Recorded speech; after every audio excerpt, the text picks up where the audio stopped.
नमस्कार दोस्तों, स्वागत अभिनंदन आप सभी का आपके अपने यूट्यूब चैनल लर्न स्टडी पर। दोस्तों पीटीटी 2024 का रिजल्ट आ गया है और रिजल्ट आने के बाद ओपन यूनिवर्सिटी, कोटा यूनिवर्सिटी ने आप सभी के लिए काउंसलिंग का शेड्यूल जारी कर दिया है। सबसे पहले तो मैं आशा करता हूं कि आप सभी के जो रिजल्ट आया है, आप सभी के जो परिणाम आए हैं, उनमें आप सभी को अच्छे अंक प्राप्त हुए होंगे। और अगर नहीं भी हुए हो तो भी घबराने की ज़रूरत नहीं है, निराश होने की ज़रूरत नहीं है। आप सभी के लिए कुछ नया लेकर आया हूँ इस वीडियो के अंतर्गत। तो जैसा कि दोस्तों आप सभी को पता होगा कि आपका रिजल्ट आए हुए 2-3 दिन हो गए हैं और कल शाम को ही आपके कोटा यूनिवर्सिटी ने एक शेड्यूल जारी कर दिया है और उस शेड्यूल के अंतर्गत आपके काउंसलिंग का पूरा शेड्यूल बता दिया है कि भाई किस तारीख से किस तारीख तक आपको काउंसलिंग करवानी है, कॉलेज किस तारीख को भरनी है, कॉलेज में रिपोर्टिंग कब करवानी है, फीस कब जमा करवानी है और नया शैक्षणिक सत्र, नई नया साल आपके क्लासेस प्रारंभ कब से होगी, उसके बारे में भी बता दिया है। तो आखिरकार मैंने थंबनेल में ऐसा क्यों लिखा कि काउंसलिंग में इन बातों का रखें ध्यान, नहीं तो कॉलेज नहीं मिलेगी।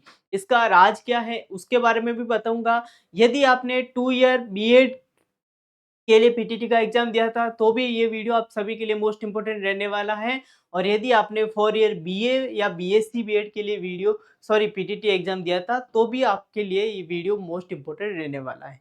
क्योंकि दोस्तों काउंसलिंग में डॉक्यूमेंट क्या-क्या चाहिए, कॉलेज मिलेगी या नहीं मिलेगी, कितने नंबर पे कॉलेज मिलेगी, कॉलेज फिल कैसे करें, उसके बारे में बहुत सारे वीडियो पड़े हैं यूट्यूब पे। लाखों वीडियो पड़े हैं यूट्यूब पे।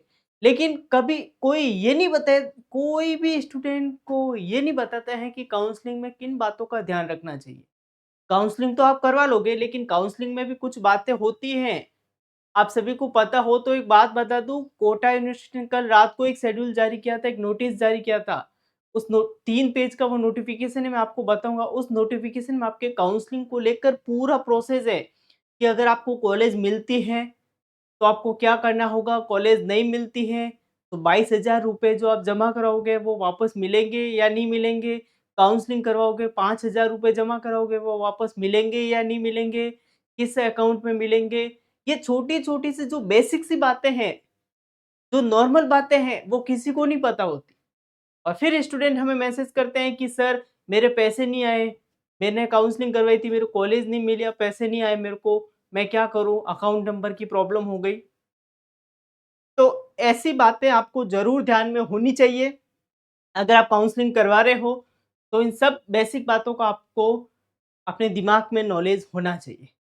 तो इसी के रिगार्डिंग बात करूँगा मैं इस वीडियो के अंतर्गत। वीडियो मोस्ट इम्पोर्टेंट रहने वाला है, वीडियो को ज़्यादा से ज़्यादा शेयर कीजिएगा, वीडियो को लाइक कीजिएगा और इस यूट्यूब चैनल पे नए हो तो चैनल को सब्सक्राइब करना ना भूलिएगा। तो सबसे पहले तो आपको बता दूँ, Kota university, Vardhman open university जो अब की बार बीएसटीसी और पीटीटी दोनों का आयोजन करवा रही है। पीटीटी का भी एग्ज़ाम हो गए हैं, रिज़ल्ट आ गए हैं। बीएसटीसी का भी 30 तारीख को एग्ज़ाम हो गया था और कल आंसर शीट आ गई है और उसका भी रिज़ल्ट है, काउंसलिंग प्रक्रिया है, वो बहुत जल्द शुरू हो जाएगी। तो अभी तक इस यूनिवर्सिटी ने क्या अपडेट दी है, तो नई अपडेट बता दूँ आपको। यहाँ आप देख सकते हो, यहाँ आप देख सकते हो दोस्तों, यहाँ आप देख सकते हो पीटीटी 2024 काउंसलिंग शेड्यूल। सबसे पहले तो काउंसलिंग शेड्यूल है, उसके बाद काउंसलिंग गाइडेंस है कि आपको काउंसलिंग कराते समय किन-किन बातों का ध्यान रखना है, किन-किन छोटी-छोटी गलतियों को नहीं करनी है, उन सब के बारे में डिस्कस करेंगे। बाकी अभी तक इस यूनिवर्सिटी ने कोई अपडेट नहीं दी है। आज से आपकी काउंसलिंग प्रक्रिया शुरू होने वाली है, इतना तो सबको पता है। लेकिन अभी तक काउंसलिंग प्रक्रिया की जो लिंक है ना, वो यहाँ आई नहीं। आप सभी लोग देख सकते हो, एग्ज़ाम फॉर्म की है और रिज़ल्ट की है, ठीक है ना? तो 11 बजे के बाद आपको यहाँ काउंसलिंग के लिए लिंक देखने को मिल जाएगी। 11 बजे के बाद वेबसाइट एक बार वापस अपडेट हो जाएगी और काउंसलिंग की लिंक है वो आपको देखने को मिल जाएगी। ठीक है? अब आ जाओ अपने टॉपिक पर कि सर क्या जानकारी लेके आए हो हमारे लिए, ज़रा हमें बता दीजिए। तो ये नोटिफ़िकेशन कल आया था। कल आपके 5 तारीख थी, बिल्कुल थी सर 5 तारीख तो। 5 जुलाई को ये नोटिस आया हुआ है, ये नोटिफ़िकेशन आया हुआ है। इस नोटिफ़िकेशन के अंतर्गत क्या बातें दी हुई है उसके ऊपर बात करूँ मैं अगर आप सभी के सामने, तो इस नोटिफ़िकेशन के अंतर्गत मैं आपको बता देता हूँ, इस नोटिफ़िकेशन के अंतर्गत क्या बातें आई हैं।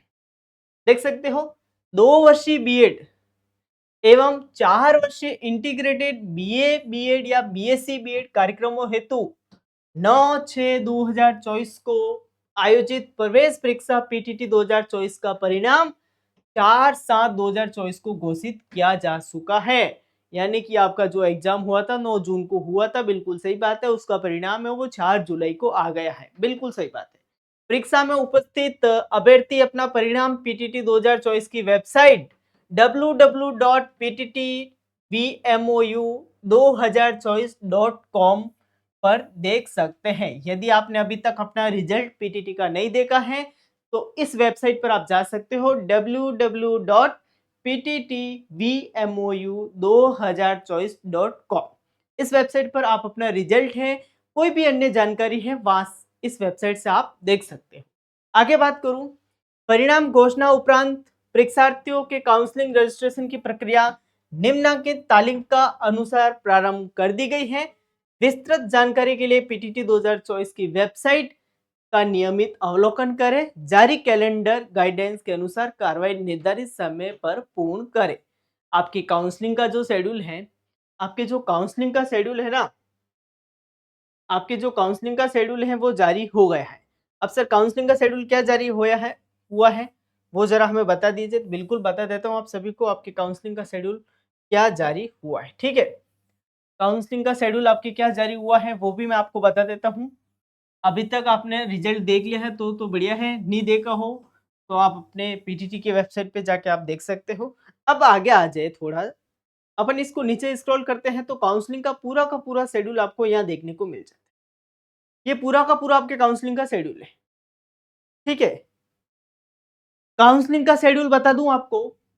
ऑनलाइन काउंसलिंग हेतु रजिस्ट्रेशन शुल्क 5,000 ऑनलाइन ई मित्र के माध्यम से जमा करवाना। काउंसलिंग में आपकी जो फीस लगेगी वो 5,000 रुपये लगेगी। उसकी तारीख क्या है, उसकी तिथि क्या है, तो 6 जुलाई से 12 जुलाई तक आपके ये रहने वाला है। आज 6 जुलाई है, आज से ही आपकी काउंसलिंग प्रक्रिया शुरू हो रही है। काउंसलिंग करवाने हेतु 5,000 रुपये का पहले आपको चालान कटवाना पड़ेगा, फीस जमा करवानी पड़ेगी, उसके बाद ही आप अपने कॉलेज फिल कर पाओगे।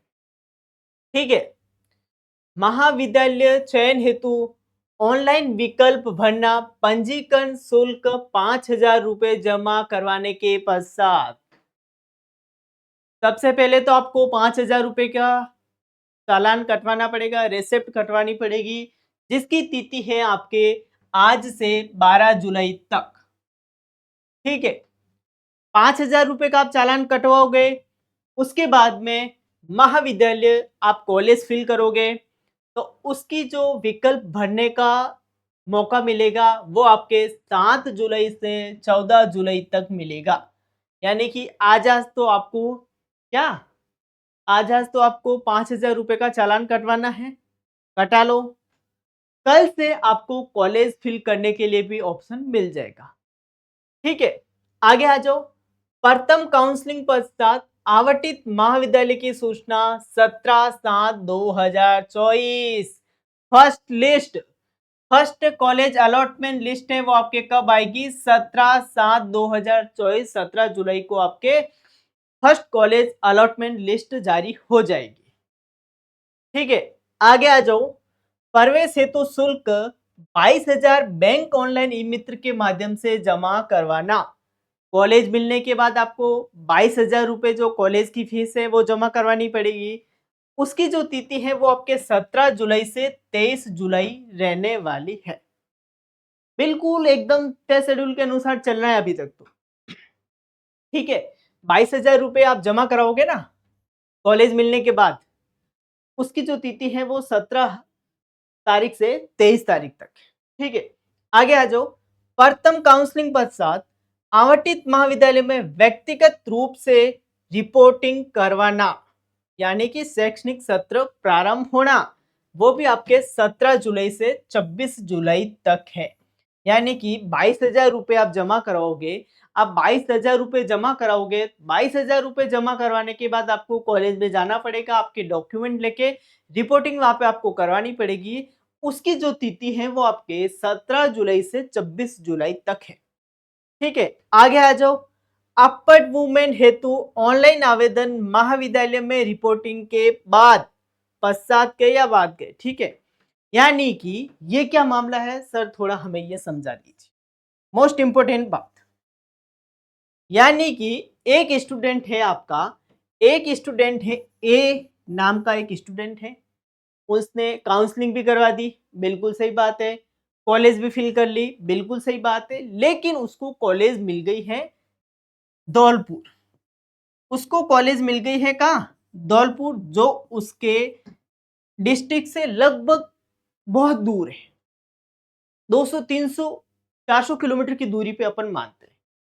अब इस ए स्टूडेंट को ये कॉलेज बिल्कुल पसंद ही नहीं है, और ना ही ये चाहता है कि मैं इस कॉलेज में जाऊं। इसके घर वाले भी नहीं चाहते हैं कि मेरे बेटा या बेटी को मैं इतना दूर भेजूं। तो उसको क्या करना होगा, यहाँ तक जो प्रक्रिया है ना, यहाँ तक जो प्रक्रिया है वो तो ये इसको धौलपुर में करवानी पड़ेगी। यानी कि 5,000 रुपये तो ऑनलाइन हो जाएंगे, बिल्कुल सही बात है। कॉलेज में महाविद्यालय कॉलेज फिल करने का जो विकल्प है वो भी ऑनलाइन हो जाएगा, बिल्कुल सही बात है। 22,000 रुपये जमा करोगे वो भी आपके ऑनलाइन हो जाएगा, बिल्कुल सही बात है। लेकिन आपको जो कॉलेज में एक बार रिपोर्टिंग करवानी पड़ेगी ना, आपके ऑफलाइन रूप से डॉक्यूमेंट जमा करवाने पड़ेंगे ना, वो आपके एक बार तो इसको धौलपुर जाना पड़ेगा। फिर ये चाहता चाहे तो ये नजदीक ले आता, कॉलेज को लेकर आ जाएगा। ठीक है, अब देखिए, मान लो इसने धौलपुर जाके एक बार रिपोर्टिंग तो करवा दी, ठीक है, अब ये चाहता है कि मेरे कॉलेज नजदीक आ जाए, तो ये फिर अपवर्ड मूवमेंट लगा सकता है कि भाई साहब, मैंने जैसा आपने कहा था कि कॉलेज में रिपोर्टिंग करवा दो, उसके बाद आप अपवर्ड मूवमेंट लगा सकते हो। तो इसके बाद ये ए स्टूडेंट है वो अपवर्ड मूवमेंट लगा सकता है, और अपवर्ड मूवमेंट की जो तारीख है, अपवर्ड मूवमेंट की जो तारीख है वो आपके 9 जुलाई 19 जुलाई से ना, 19 जुलाई से 27 जुलाई तक है। ठीक है दोस्तों, मैं खुद मेरा बताता हूँ। मैंने खुद पीटीटी एग्जाम दिया था, 2022 की बात है। फर्स्ट लिस्ट में मेरे को कॉलेज मिली थी धौलपुर, तो अब एक बार तो धौलपुर जाना पड़ेगा। मैं गया, डॉक्यूमेंट जमा करवाए, फिर वहाँ से जब अपवर्ड अपवर्ड मूवमेंट के लिए बोला गया तो मैंने करवाया, और उसके बाद मेरी कॉलेज है वो उदयपुर में आ गई। यानी कि जो मैं चाहता था वो मेरे को मिल गया। ठीक है, तो जो स्टूडेंट कॉलेज दूर मिलने के बाद छोड़ देते हैं कि नहीं यार, कॉलेज दूर मिली है, मेरे को करनी नहीं है, ये गलती मत करना दोस्तों। कॉलेज नजदीक कैसे मिलेगी उसकी गारंटी मैं लेता हूं, मैं बताऊंगा आपको। लेकिन एक बार जहां पे भी कॉलेज मिले आपको, वहां जाओ, आप रिपोर्टिंग करवाओ, उसके बाद नजदीक कैसे लानी है वो अपना तरीका है। ठीक है, आगे आ जाओ। अपवर्ड मूवमेंट के पश्चात महाविद्यालय आवंटन की सूचना है वो आपके 28 जुलाई 2024 तक आएगी, यानी कि second college allotment list. Second college allotment list है वो आपके कब आएगी? 28 जुलाई को आएगी। ठीक है दोस्तों, आगे आ जाओ। अपवर्ड मूवमेंट पश्चात आवंटित महाविद्यालय में रिपोर्टिंग जो आपके 29 जुलाई से 30 जुलाई तक रहेगा। ये पूरा का पूरा आपके काउंसलिंग का शेड्यूल है। वैसे तो मैंने अपने टेलीग्राम पर पूरी की पूरी पीडीएफ डाल दी है, और यहाँ पे भी आपको समझा दिया है। ये जो शेड्यूल है ये आगे बढ़ेगा, एक बार तो बढ़ेगा ही बढ़ेगा, इतना तो सबको पता है। 7 दिन के लिए और आगे बढ़ेगा ये। ठीक है, जैसे ही ये लास्ट तारीख आएगी ना, 12 तारीख, इसके बाद एक बार वापस बढ़ेगा शेड्यूल। ठीक है, लेकिन आपको बढ़ने का इंतजार नहीं करना है। तय समय के अनुसार आप सभी को काउंसलिंग करवा देनी है, कॉलेज फिल कर देनी है। अब आप कहोगे कि सर, कॉलेज कौन कौन सी है राजस्थान के अंदर, वो हम कैसे पता करें? तो घबराने की जरूरत नहीं है, अगली वीडियो आ रही है जिसके अंतर्गत मैं बताऊंगा राजस्थान के अंदर पीटीटी की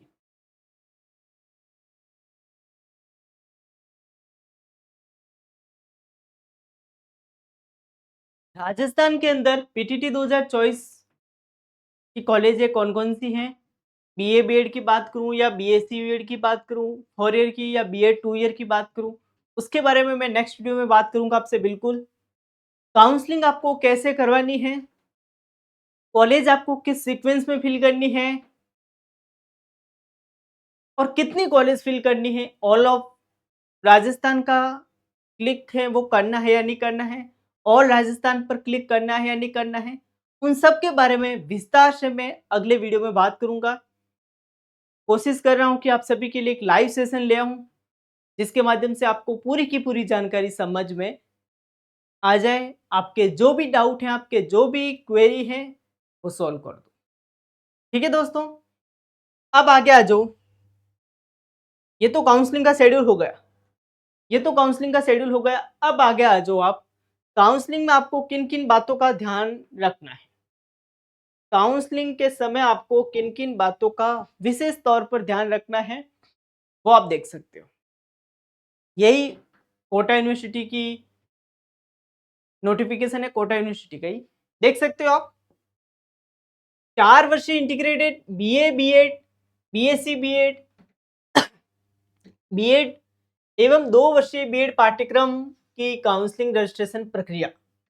पीटीटी 2024 4 वर्षीय बीए बीएड या बीएससी बीएड या 2 वर्षीय बीएड प्रवेश परीक्षा का परिणाम 4 जुलाई को अधिकृत वेबसाइट पर जारी किया जा चुका है। परीक्षा की अंक तालिका में अभ्यर्थी की श्रेणी इत्यादि का अंकन किया गया है। अभ्यर्थी जांच ले कि उसके तथ्य डाटा सही है या नहीं है। सबसे पहले तो आपको अपना रिजल्ट देखना है। रिजल्ट में आपको आपका नाम, आपका फादर्स का नाम, आपके मोबाइल नंबर, जो भी आपकी जानकारी वहां प्राप्त हुई है वो चेक कर लेना है। ठीक है, उसके बाद आगे आ जाओ। पीटीटी 2024 में प्रवेश सभी अभ्यर्थियों का बिना किसी कटऑफ के परिणाम जारी किया गया है। पाठ्यक्रम में प्रवेश हेतु पात्रता रखने वाले प्रत्येक अभ्यर्थी इस टेस्ट में अपने प्राप्त अंकों के आधार पर पंजीकरण रजिस्ट्रेशन शुल्क 5,000 रुपए जमा करवाकर काउंसलिंग में भाग ले सकते हैं।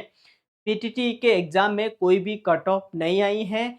आप जो भी स्टूडेंट काउंसलिंग करवाना चाहते हो वो करवा सकते हो। इसमें कोई फिक्स एक मिनिमम क्वालिफिकेशन मार्क्स नहीं है कि भाई 300 नंबर वाला ही स्टूडेंट काउंसलिंग करवाएगा या 400 नंबर वाला ही स्टूडेंट काउंसलिंग करवाएगा।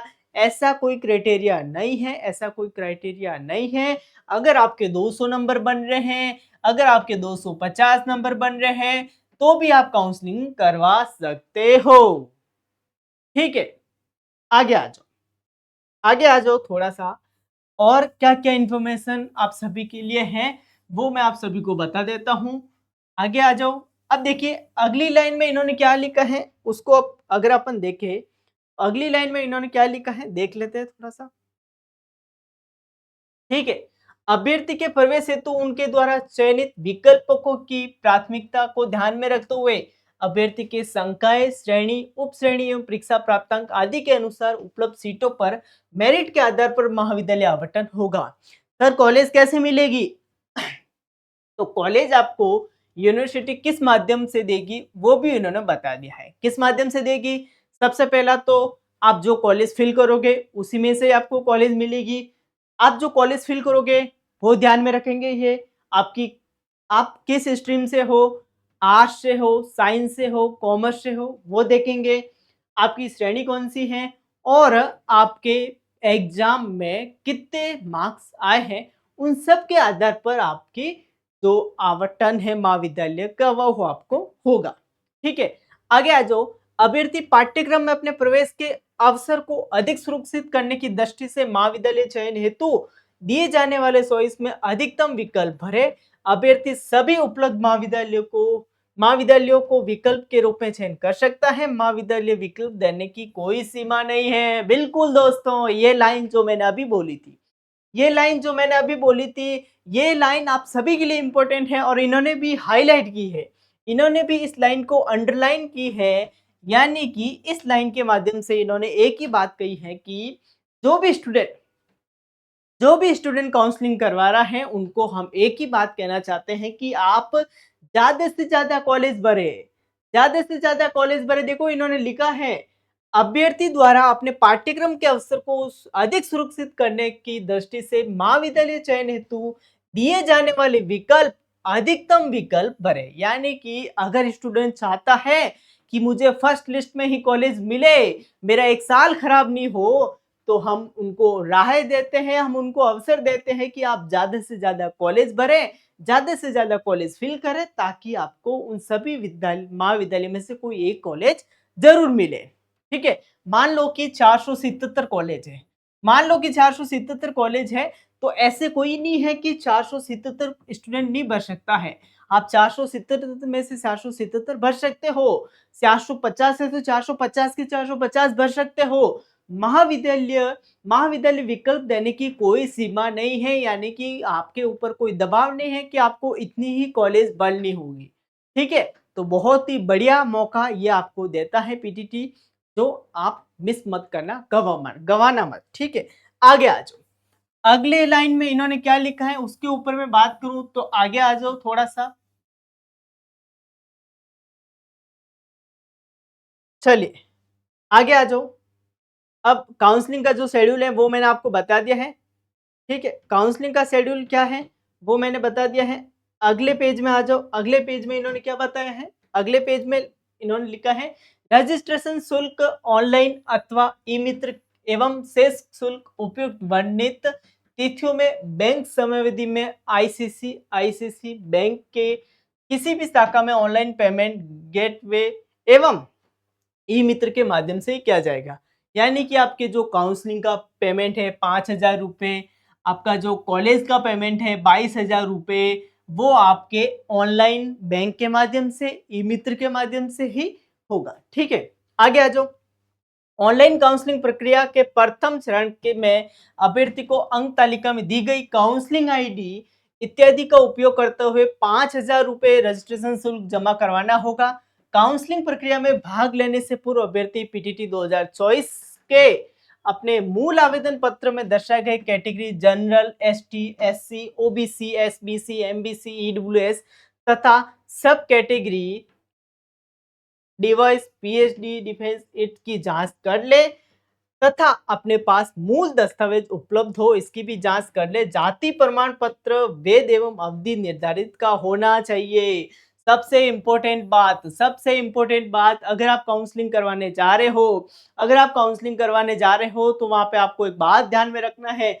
सबसे पहले तो आपको आपका जो रिजल्ट आया है उस रिजल्ट के निचले कॉलम में एक काउंसलिंग आईडी दी होती है।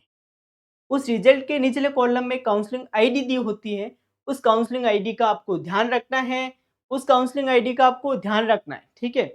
फिर आगे आ जाओ। काउंसलिंग प्रक्रिया में भाग लेने से पूर्व आपको किन बातों का ध्यान रखना है? सबसे पहले आपने कौन सी कैटेगरी से फॉर्म फिल किया था? General, SC, ST, OBC, SBC, MBC, इनमें से किसी भी कैटेगरी से आपने फॉर्म फिल किया था, उसकी जांच कर लेनी है कि भाई मैंने किस कैटेगरी से फॉर्म फिल किया था। उसके बाद में आप के कैटेगरी के अनुसार आपके पास डॉक्यूमेंट है या नहीं है, जैसे कि जाति प्रमाण पत्र है या नहीं है। अगर आप ओबीसी कैटेगरी से हो, अगर आप एसटी एससी कैटेगरी से, जो भी कैटेगरी से हो, अगर आपकी कैटेगरी में ओबीसी का जाति प्रमाण पत्र लगता है, यानी कि आप ओबीसी कैटेगरी से हो और आपके कैटेगरी में जाति प्रमाण पत्र लगता है, तो वो आपके है या नहीं है। अगर है भी तो अपडेट है या नहीं है वो भी देखना है। यानी कि कुल मिला के डॉक्यूमेंट आपके तैयार होने चाहिए, डॉक्यूमेंट आपके अपडेट होने चाहिए, पुराने नहीं होने चाहिए। उन सब का भी आप ध्यान रखना है। उसके ऊपर भी मैं एक वीडियो लेकर आ रहा हूँ कल उसके ऊपर भी आपको एक वीडियो देखने को मिल जाएगा कि आपको डॉक्यूमेंट किस तारीख के बने हुए होने चाहिए, कौन से डॉक्यूमेंट आपको नए बनवाने हैं, कौन से डॉक्यूमेंट आपको पुराने ही रखने हैं। उसके बारे में भी अपन बिल्कुल बात करेंगे। ठीक है दोस्तों, आगे आ जाओ।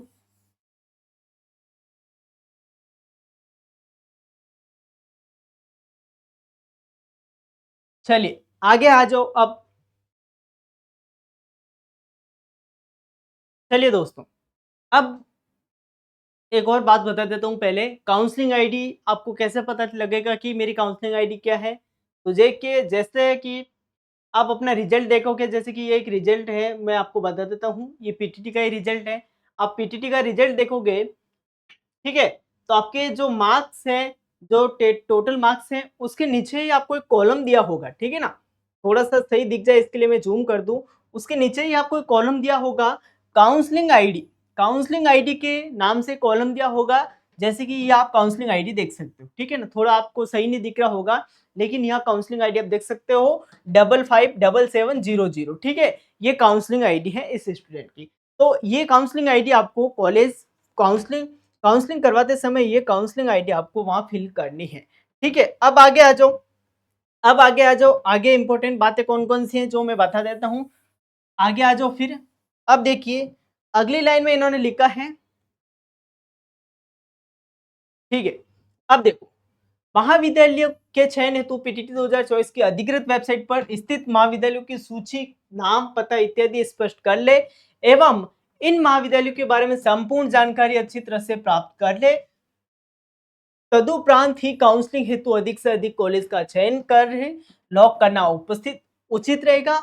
ऑल राजस्थान का चयन अति सावधानी से करें, कॉलेज चॉइस लॉक करने में जल्दबाजी ना करें। एक बार लॉक होने पर पुनः कॉलेज विकल्प नहीं होगा। यानी कि आप काउंसलिंग करवा रहे हो तो काउंसलिंग करवाते समय ध्यान रखना है कि आप कौन कौन सी कॉलेज फिल कर रहे हो, उस कॉलेज की जानकारी आपको पता होनी चाहिए, उस कॉलेज में कैसी पढ़ाई होती है, कहाँ है कॉलेज, कॉलेज के स्टूडेंट कैसे हैं, उन सब के बारे में पूरी की पूरी जानकारी आपको पता होना चाहिए। और ऑल राजस्थान का अगर आप क्लिक कर रहे हो तो भी बहुत सावधानी पूर्व करना है और कॉलेज भरने के टाइम आपको जल्दबाजी नहीं करनी है, क्योंकि एक बार कॉलेज भरने के बाद वापस कॉलेज के लिए आपको विकल्प नहीं मिलेगा, ठीक है ना, उसके ऊपर बात करना है। अब आगे आ जाओ, अब आगे आ जाओ। अभ्यर्थी को महाविद्यालय आवंटित नहीं होने पर 200 रुपए की कटौती करके 4800 रुपए रिफंड हो जाएगा, किंतु महाविद्यालय आवंटित होने के उपरांत ऑनलाइन रिपोर्टिंग नहीं करने पर शेष कुछ शुल्क जमा करवाने पर अभ्यर्थी के 600 रुपए काटकर 4400 रुपए रिफंड हो जाएगा। यानी कि आप 5000 रुपए दोगे, 5000 रुपए दोगे, अगर आपको कॉलेज नहीं मिलती है तो 200 रुपए काट के आपको 4800 रुपए वापस मिल जाएगा। और कॉलेज मिल जाती है और उसके बाद आप रिपोर्टिंग नहीं करवाते हो तो 600 रुपए काट के आपको 4400 रुपए वापस मिल जाएगा, ठीक है। ये बात आपको समझ में आ गई होगी। अब आगे आ जाओ, अगली लाइन में इन्होंने क्या लिखा है उसके ऊपर भी अपन बात करते हैं। चलिए, ठीक है। हाँ, काउंसलिंग के उपरांत अभ्यर्थी महाविद्यालय आवंटन की सूचना उनके पंजीकृत मोबाइल नंबर प्राप्त होगी। तत्पश्चात अभ्यर्थी ऑनलाइन स्टूडेंट द्वारा सभी वांछनीय दस्तावेज अपलोड करने होंगे। उसके पश्चात शुल्क शेष राशि 22,000 रुपए ई मित्र के माध्यम से ऑनलाइन जमा करवाने पड़ेंगे। बिल्कुल सही बात है। ऑनलाइन माध्यम से आपको 22,000 रुपए जमा करवाने होंगे। टोटल फीस बता दूं आपको, टोटल फीस बता दूं, ठीक है ना। तो टोटल फीस आप देख लो, 5,000 रुपए काउंसलिंग के, 22,000 रुपए कॉलेज मिलने के बाद 27,000 रुपए आपको एक साल के देने पड़ेंगे। 27,000 रुपए आपको एक साल के देने पड़ेंगे, ठीक है दोस्तों। तो ये पूरी की पूरी जानकारी मैंने आप सभी को बता दी है। आशा करता हूं कि आप सभी को पूरी की पूरी जानकारी समझ में आ गई होगी। वीडियो अगर अच्छा लगा हो तो वीडियो को लाइक करिएगा, इस यूट्यूब चैनल पे नए हो तो चैनल को सब्सक्राइब करिएगा और इस वीडियो को ज्यादा से ज्यादा उन तमाम विद्यार्थियों के साथ शेयर कीजिएगा जो स्टूडेंट इस बार पीटीटी 2024 की काउंसलिंग करवा रहे हो। बाकी जो भी आपके डाउट हैं, जो भी आपके क्वेरी हैं, वो आप हमें मैसेज कीजिएगा। हम पूरी कोशिश करेंगे कि आपके लिए वीडियो ज़्यादा से ज़्यादा बनाए, आप सभी के डाउट, आप सभी के लिए सेशन रखे, एक डाउट सेशन, ठीक है। बाकी अगली वीडियो में 2-3 वीडियो और प्लानिंग कर रहा हूँ, लाइव सेशन की भी प्लानिंग कर रहा हूँ, काउंसलिंग कैसे करवानी है वो भी आपको लाइव बताऊंगा। उन सबके बारे में अपन अगली वीडियो में बात करेंगे। यदि आपने अभी तक हमारे टेलीग्राम चैनल ज्वाइन नहीं किया है तो टेलीग्राम चैनल ज्वाइन करना मत भूलिएगा और इस यूट्यूब चैनल पे नए हो तो चैनल को सब्सक्राइब करिएगा। तो चलिए दोस्तों, फिलहाल तो मैं इस वीडियो को यही एंड करता हूँ। मिलते हैं नेक्स्ट वीडियो में कोई और अपडेट के साथ। तब तक आप सब मस्त रहे, स्वस्थ रहे, पढ़ते रहे, आगे बढ़ते रहे। जय हिंद, जय भारत, धन्यवाद।